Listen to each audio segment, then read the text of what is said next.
আরজিকর ধর্ষণ ও খুন মামলায় প্রধান অভিযুক্ত সঞ্জয় রায়। সঞ্জয়ের সাজা খারিজের আবেদনের ভিত্তিতে সিবিআই এর বিরোধিতা।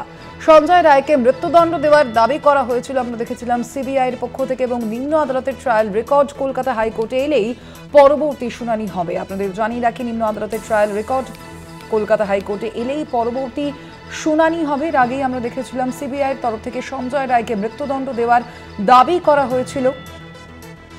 আরজিকর ধর্ষণ ও খুন মামলায় প্রধান অভিযুক্ত এই সঞ্জয় রায়। সঞ্জয়ের সাজা খারিজের আবেদনের ভিত্তিতে সিবিআই এর বিরোধিতা। আরজিকর ধর্ষণ ও খুন মামলায় প্রধান অভিযুক্ত এই সঞ্জয় রায়। আমরা দেখেছিলাম গত বছরেরই এই ঘটনা, 9 অগস্টে এই ঘটনা ঘটেছিল, এবং সেই ঘটনার ভিত্তিতেই সঞ্জয়ের সাজা খারিজের আবেদনের ভিত্তিতে সিবিআই এর সঞ্জয় রায়কে মৃত্যুদণ্ড দেওয়ার দাবি করা হয়েছিল সিবিআই এর পক্ষ থেকে, এবং সিবিআই এর বিরোধিতা করা হয়েছে।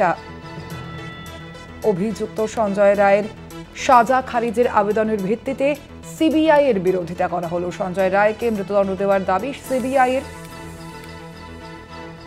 কথা বলবো, ফোন লাইনে রয়েছেন প্রতিনিধি পীযূষ কান্তি নাগ। পীযূষ দা, কি জানা যাচ্ছে এই বিষয়ে?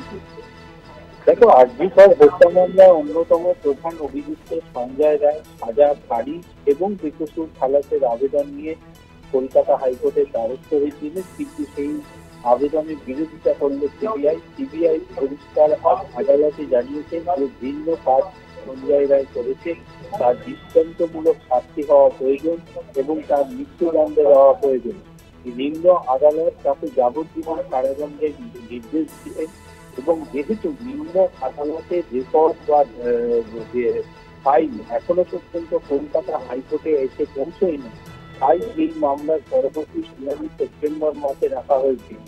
সঞ্জয় রায়ের আইনজীবী এদিন আদালতের কাছে জানান যে তার বেকসুর খালাসের প্রয়োজন, তার কারণ ইতিমধ্যে তিনি যে প্রকৃত অপরাধী নয় তা ইতিমধ্যে পরিবারের পক্ষ থেকে, নির্যাতিতার পরিবারের পক্ষ থেকে কলকাতা হাইকোর্টে পুনরায় তদন্ত চেয়ে আবেদন জানানো হয়েছে, এবং সেই আবেদন থেকে পরিষ্কার যে নির্যাতিতার পরিবারে জানিয়েছে এই ঘটনার ক্ষেত্রে আরো অন্য অপরাধী রয়েছে এবং তাদের খুঁজে বার করতে হবে।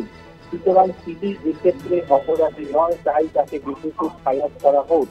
যদিও সিবিআই আইনজীবী বলেন যে তারা মৃত্যুদণ্ড চাইছে, তার কারণ এটা ভিন্নতম অপরাধ। এই মামলায় নির্যাতিতার পরিবার সম্পৃক্ত হতে আবেদন জানিয়েছেন। আগামী সেপ্টেম্বর মাসে মামলার পরবর্তী শুনানি হাইকোর্টের বিচারপতি দেবাংশু বসাকের ডিভিশন। ধন্যবাদ তোমায় পীযূষ দা।